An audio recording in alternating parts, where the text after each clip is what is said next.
बच्चों, कैसे हैं आप सभी? मुझे आशा है आप सभी अच्छे और प्रसन्न होंगे। चलिए आज हम पढ़ते हैं पाठ 7 संज्ञा।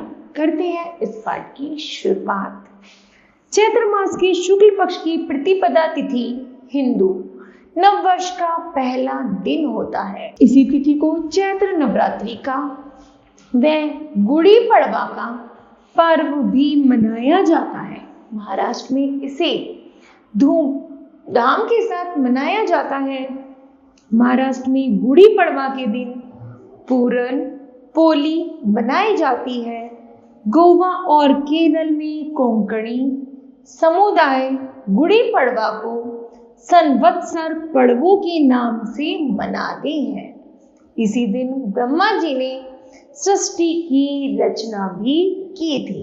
ठीक है, उपयुक्त अनुच्छेद में आए नामों को ध्यान से पढ़िए और उपयुक्त स्थान पर लिखिए। जैसे स्थान का नाम, अन्य नाम या व्यक्ति विशेष के नाम। ठीक है, नाम ही किसी व्यक्ति, वस्तु, स्थान या भाग विशेष की पहचान कराते हैं।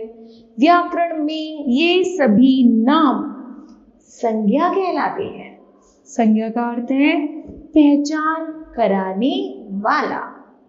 किस अर्थात जानते हैं इसे परिभाषा के माध्यम से, किसी प्राणी, वस्तु, स्थान, भाव या अवस्था के नाम को संज्ञा कहते हैं। संज्ञा के भेद। संज्ञा की मुख्यतः 3 भेद होते हैं: व्यक्तिवाचक संज्ञा, जातिवाचक संज्ञा और भाववाचक संज्ञा। चलिए पहले पढ़ते हैं हम व्यक्तिवाचक संज्ञा किसे कहते हैं। जो शब्द विशेष व्यक्ति, विशेष वस्तु या विशेष स्थान का बोध कराते हैं, उन शब्दों को व्यक्तिवाचक संज्ञा कहते हैं। जैसे भारत, चीन, सुरेश, रमेश, महात्मा गांधी।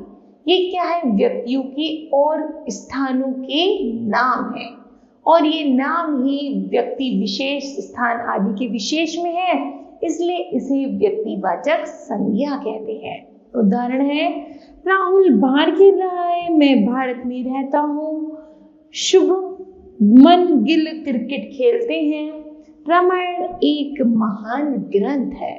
ठीक है, उपयुक्त दिए गए वाक्य में राहुल, शुभमन गिल, भारत, रामायण संज्ञा शब्द है, क्योंकि ये शब्द किसी विशेष व्यक्ति, विशेष स्थान, वस्तु आदि का बोध कराते हैं। ठीक है, पर्वत, नदी, वृक्ष, पुस्तक, दिशा, देव, महीने, त्योहार, वृक्ष आदि के नाम व्यक्तिवाचक संज्ञा के अंतर्गत आते हैं। आगे है नंबर 2, जातिवाचक संज्ञा।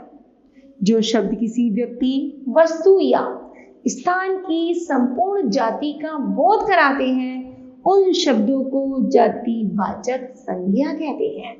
जैसे मोबाइल, टीवी, वस्तु, गांव, स्थान, आदमी, जानवर, प्राणी आदि। उदाहरण, स्कूल में बच्चे पढ़ते हैं, पेड़ों पर पक्षी बैठे हैं, बिल्ली चूहे खाती है, शेर छोटे जानवरों का शिकार करते हैं। उदाहरण है, उपयुक्त दिए गए वाक्य में बच्चे, चूहे, पक्षी व जानवर आदि जातिवाचक संज्ञा शब्द है।